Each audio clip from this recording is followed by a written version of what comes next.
Kitabu cha Nyakati ya Kwanza mlango ni wa 15. Sanduku la kilagano linarefa kula Kiriati Jearimu. Daudi waenda mashauri na vilongozi haunga na makomanda majeshi Alif na Agana. Kunya Daudi akiwambariza mtunganano wose wa Israeli akiamba, mukijana vizo kwenu na kalani mahenzo ga Bwana Mlungu wehu. Hafu mujumbe kosi kwa ndugu zehu osangine kaza nchi yose Israeli na kwa alombi na Lawi kaza mizi yao iliyo nandi iso ili mazi hugwirana mwenga ngonya furuje kwe huro sanduku la kilagano la Mlungu wehu maana kafurishulikirire wakati wa Sauli wamtangana nao suki kubaliana kuenda visho kwani utu huo were ukarakara mumasoni mwatu. Bai Daudi akia kunzumanya Israeli osi kulamuho Shihori komisiri muhakale Bahamati ili makari hali ro sanduku la kilagano kula Kiriati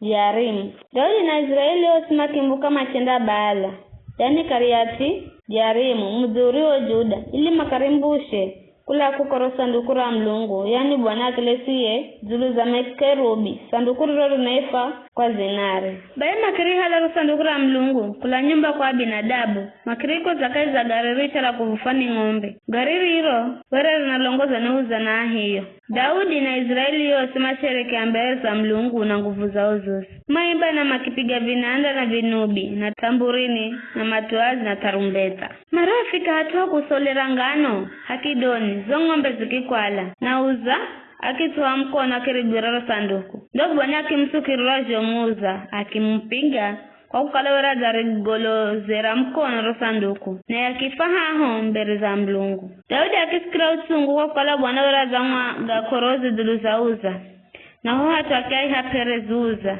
na ndo haifaji hata warero. Daudi akimwabu ha Mlungu sikiyo na akiuza akiamba ro sanduku la Mlungu nindari rehaja kwangu. Bai Daudi akarihirikira ro sanduku kaza mtu wa Daudi elawari nyumba nunga Obedi-Edomu mugiti. Bai ro sanduku la Mlungu rasala na atoa nyumba nunga Obedi-Edomu na nyumba nunga kukwa miezi miha na Bwanake asa atoa nyumba nunga Obedi-Edomu na Josari jokala nasho.